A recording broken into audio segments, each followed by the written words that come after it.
कहावत है कि दुनिया उगते हुए सूरज को सलाम करती है। We salute the rising sun. ऐसा लगता है जैसे सूरज का डूबना किसी कमजोरी का प्रतीक है।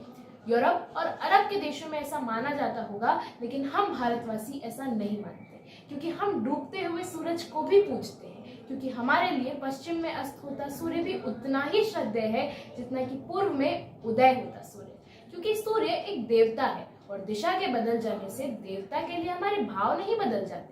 बड़ी बात है सूर्य का सूर्य होना और जीवन और सृष्टि का आधार होना। Hello my rising stars, I am Ibadat and I am once again back with the dynamic topic. और आज के इस वीडियो में हम बात करने वाले हैं छठ पूजा के बारे में। दोस्तों, हर साल दीपावली के छठवें दिन 30 करोड़ भारतीय डूबते हुए सूरज के सामने नतमस्तक हो जाते हैं और अगले दिन सप्तमी तिथि को उगते हुए सूरज को अर्घ्य देते हैं। और भारत की नस नस में बसा यह त्योहार छठ पूजा कहलाता है। और दुनिया भर में मनाए जाने वाले बड़े से बड़े त्योहारों का संगीत फीका पड़ जाता है जब यूपी, बिहार और झारखंड की माताएं अपने बेटे बेटियों की लंबी उम्र की कामना करते हुए एक ही स्वर में छठी मैया के गीत गाती हैं। छठी मैया कौन है? इसकी अलग अलग मान्यता है। पुराणों के अनुसार नवरात्रि में पूजी जाने वाली माता कात्यायनी को ही छठी माता बताया गया है। सनातन धर्म में उन्हें ब्रह्मा की मानस पुत्री बताया गया है। पहली बार छठ पूजा कब हुई थी, इसका ठीक ठीक कोई अनुमान नहीं लगाया जा सकता, लेकिन ऐसे उल्लेख मिलते हैं कि महाभारत काल में द्रौपदी छठी मैया की पूजा किया करती थी। दोस्तों, मैं जिस राज्य में रहती हूँ वहाँ लाखों उत्तर भारतीय रहते हैं और जैसे जैसे छठ पूजा का त्योहार नजदीक आता है, दूध वाले रामदीन भैया से लेकर चाट वाले बटेसर भैया तक सब गांव का टिकट कटाकर चल देते हैं। और क्यों चल देते हैं? क्योंकि छठ पूजा साल का अकेला ऐसा पर्व है जब माटी और माँ साथ मिलकर आवाज देते हैं कि आजा बेटा घर आजा, पूर्वा के झोंकवा से आयो रे संदेशवा के चला जो केसवा के घर। और दोस्तों, जैसे ही हम एक बार गांव पहुंच गए, फिर शुरू होता है छठ पूजा का ये 4 दिवसीय कार्यक्रम। क्या धूम, क्या गहमा गहमी और क्या उल्लास! लगता ही नहीं कि दिवाली जा चुकी है। क्या होता है इन 4 दिनों में? पहले दिन को नहाए खाए कहा जाता है। पूरे घर की अच्छे ढंग से सफाई की जाती है। सारा ध्यान सिर्फ पवित्रता पर होता है। घर के सभी लोगों को सात्विक भोजन परोसा जाता है। इसमें कद्दू की सब्जी, भात या लौकी दाल जरूर बनती है, क्योंकि इसे शुभ माना जाता है।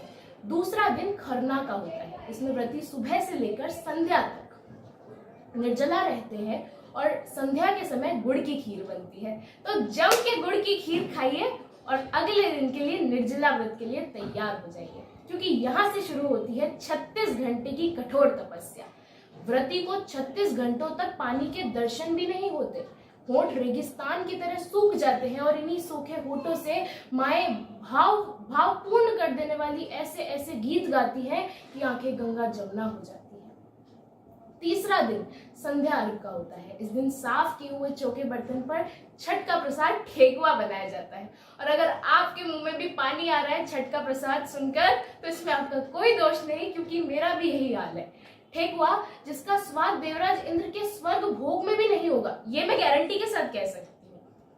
इसी दिन सूर्यास्त के समय व्रती तालाब या नदी के किनारे जाकर मिट्टी की वेदी बनाते हैं और इसके चारों ओर गन्ने के पौधे गाड़ देते हैं और इस गन्ने के ऊपर गमछा या साड़ी डाल देते हैं, और यही होती है छठी मैया। सूर्यास्त के समय बांस की टोकरी में ठेकुआ, फल आदि सामग्री मैया को अर्पित की जाती है और उनका आशीर्वाद लिया जाता है और डूबते हुए सूरज को अर्घ्य दिया जाता है। चौथे और अंतिम दिन को प्रातः उगते हुए सूर्य को अर्घ्य दिया जाता है और इस व्रत का समापन किया जाता है। इसे पारण कहते हैं। तो दोस्तों, छठ पूजा का ये त्योहार आस्था का पर्व तो है ही, साथ ही ये हमें कर्मकांड से मुक्त होने का संदेश भी देता है, क्योंकि यह एक ऐसा त्योहार है जिसमें ना कोई पंडित, ना कोई मूर्ति, ना कोई पुरोहित और ना कोई मंत्र होता है। छठी मैया के गीत ही मंत्र होते हैं और जिस आस्था और श्रद्धा के साथ माएं इन गीत को गाती है, मुझे नहीं लगता कि इनकी शक्ति वैदिक मंत्रों से कोई कम होती होगी। तो दोस्तों, इस साल अगर आप अपने गांव छठ पूजा पर नहीं जा पाए तो अगले साल जरूर जाइएगा, क्योंकि माँ और माटी की पुकार अनसुनी नहीं की जाती। आज के वीडियो में बस इतना ही। अगले वीडियो में फिर मुलाकात होगी। Till then keep twinkling and keep smiling. Bye, love you all.